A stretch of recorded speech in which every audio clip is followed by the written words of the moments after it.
The parable of the talent is one of the parables said by Jesus Christ in the Bible.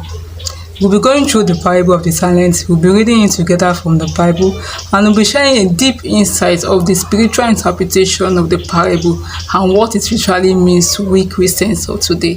So stick with me as we continue.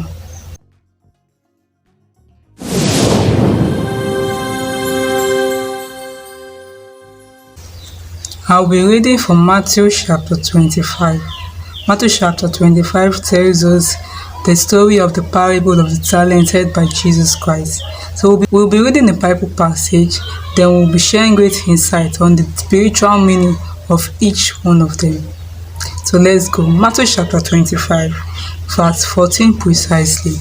For the kingdom of heaven is as a man traveling into a far country, who called his own servants and delivered unto them his goods.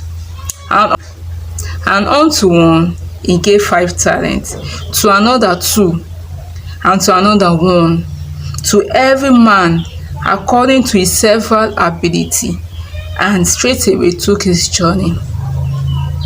Then he that had received the 5 talents went and traded with the same, and made them other 5 talents. And likewise, he that had received 2, he also gained other 2. But he that had received 1 went and digged in the earth and hid his Lord's money. And after a long time, the Lord of those servants cometh, and reckoneth with them. And so he that had received 5 talents came, and bought other 5 talents, saying, Lord, thou deliverest unto me 5 talents. Behold, I have gained beside them 5 talents more. His Lord said unto him, Well done, thou good and faithful servant. Thou hast been faithful over a few things. I will make thee ruler over many things. Enter thou into the joy of thy Lord. He also that had received 2 talents came and said, Lord, thou deliverest unto me 2 talents. Behold, I have gained 2 other talents beside them. His Lord said unto him, Well done, good and faithful servant. Thou hast been faithful over a few things. I will make thee ruler over many things. Enter into the joy of the Lord. Then he which had received the 1 talent came and said, Lord, I knew that thou art an hard man, reaping where thou hast not sown, and gathering where thou hast not strawed. And I was afraid, and went and hid that talent in the earth. Lo, there thou hast that is thine.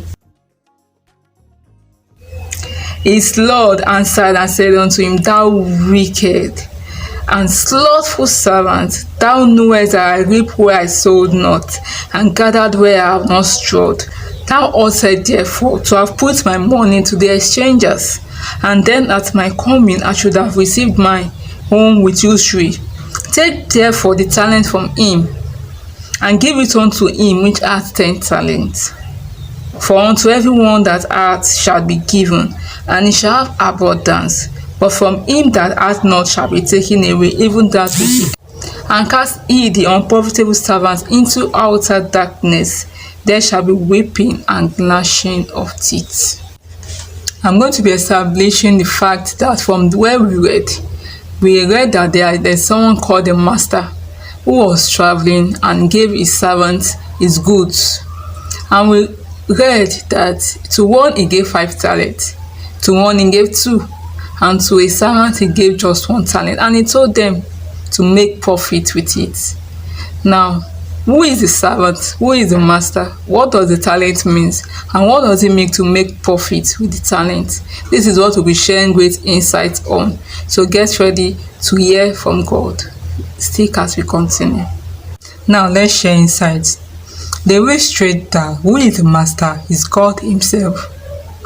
The servants are we human, who he created in his image, male and female, his creation. And the talent he gave us are the parcels. The talent and the parcels that He expected us to trade with, to make profit with. And this was confirmed in the Bible, in the book of 1 Corinthians chapter 12 verse 4 to 11. This satisfied that truly God gave us gifts which we are to use to profit. So let's read, and so that we can understand the gift, what the gift means or what it entails. 1 Corinthians chapter 12 verse 4 to 11. Now there are diversities of gifts, but the same Spirit. And there are differences of administration, but the same Lord. And there are diversities of operation, but it is the same God which worketh in all. But the manifestation of the Spirit is given to every man to profit with her.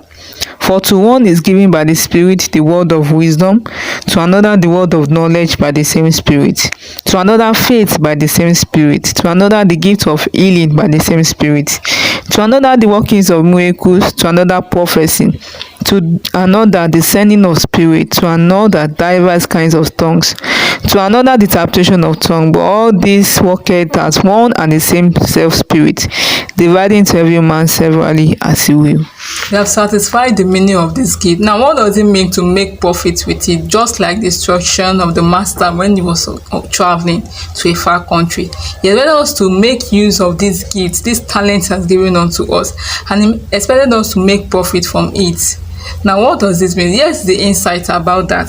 That means that we are meant to do God's work with these gifts, and we are meant to trade with them.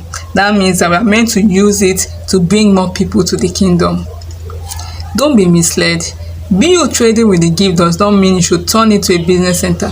Does not mean you should collect money from people before you use it for their needs. It means that we are meant to use it to lead people back to the kingdom of God. If you have been trading with the gift of God in a bad way, that if you have been monetizing God's gift, I want you to remember Revelation chapter 22 verse 11 to 12 and verse 14.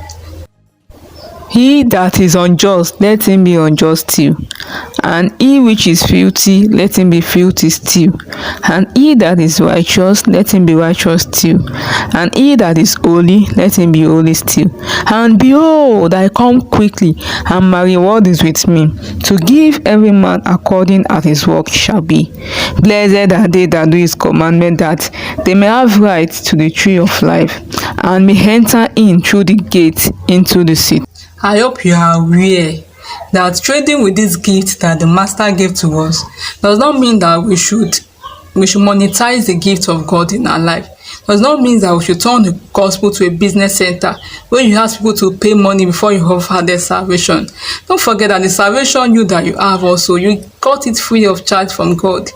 How much did you pay to get it? So why should you monetize salvation? Why should you monetize the things of the Spirit to people in the name of the gift that God has given unto you? The master gave us this gift to trade with, yes, but the meaning of the trading, the insight is that we are meant to use it to bring people to Christ. We are meant to pull people to the kingdom, not monetize this gift. So what have you been doing with the gift of God? What have you been doing with the talent? Remember that to others, to some he gave 5, to some he gave 2, and to some he gave 1, according to your ability, because he knows that we are human, and he gave us this talent according to our human ability. What exactly have you been doing with the gift of God? What exactly have you been doing with his gifts? You that have been using the gift of God for your own survival, you have been using the gift of God, the talent of God for your fame, for your glory, how well the gift have blessed you. If you have been publicizing the gift of God in your life, not for the heavenly kingdom purpose, but for your own gain, I want you to remember, according to Revelation chapter 22, that the rewarder is coming to reward you according to your works. I want you to know that you should be mindful of what you use the gift of God for. You are meant to use it to bring people to his kingdom, not for your own fame and glory. I want you to be mindful of what you use the gift of God for, what you are using his talent for. Are you just publicizing how well the gift have blessed you? Are you just publicizing how you started from the scratch, and since when God has given you the gift, what he has brought to your life, the money, the glory, the fame? Is that what you are using the gift for? Remember that the master is coming soon. sooner than you expected. And remember that He came with reward and with judgment, just like where we read from our text. Remember that you should be mindful of what to use the gift of God for. Yes, be mindful.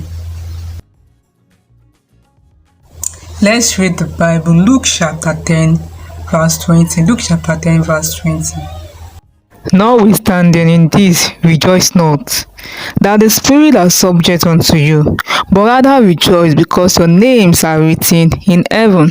Reading from Luke chapter 10 verse 20, we should know that our success is not in the miracle that we use the talent to do. Our success is not the healings, the signs and wonders that we do with the gift of God. But our success is when our name is recorded in the book of life. Our success is when our name is remembered by the heavens. What have you been using the talent of God for? I want you to know that there will be a day, and that day is called the Judgment Day, where everyone will be weighed on a scale, And you remember that time in the Bible that they will say, in your name I raise the dead, in your name I heal the sick, in your name I did signs and wonders. Christ, why do you say you don't know me? And Christ will say, no, I know you not, you workers of iniquity. It's because their focus on using the talents of God has changed. They focus on publicizing themselves, publicizing the miracles, instead of publicizing heaven, instead of publicizing Christ and his home, his kingdom. Let thy kingdom come. No. But people publicize the signs and wonders that they can do with the talent. They spread about the talent, not the talent giver. They preach about the talent, not who that gave them the talent, not the talent giver, not the master. Why? Because they get carried away with the fame and glory they get from using the talents. And to you who refuse to use the talent of God, who you went to bury it like the servant that went to bury his talent, I want you to know that the master is coming and his reward is with him to give to every man according to his works. When the master comes now, what will be your reward? He asks you to trade with his gift, but not monetize his gift. If he comes now and he weighs us on a scale, are we still worthy, or are we still going to be worthy to be called the disciples? Don't forget that his reward is with him and he's coming quickly to give to every man according to his work. Whether you have 5 talents, you have 2, or you have 1, it's either you trade with it now and get your reward. If you refuse to trade with it and you dig it to the floor, you also get your reward. But whichever way, let heaven be the focus. Let heaven be the goal. In whatever thing you are doing for God, whatever talent you have, whatever gift you have, according to where we read, according to this gift that he gave to people, his talents, use it for his kingdom, use it for heaven purpose. Let your focus be on God, let your focus be on home. Bring people to his kingdom, do not monetize it, because his reward is with him to give to every man according to his work. He has to profit with that gift, but not monetize it. Trade with it, but not monetize it. Salvation is free. Give what you got free, give it also to others, because you got it free and it's a gift from God. This is Insight on God's Words. If you are new to my channel, please do well to like, subscribe and comment. This is a place where we share inspired messages as we received from the Holy Spirit. See you next time. God bless you.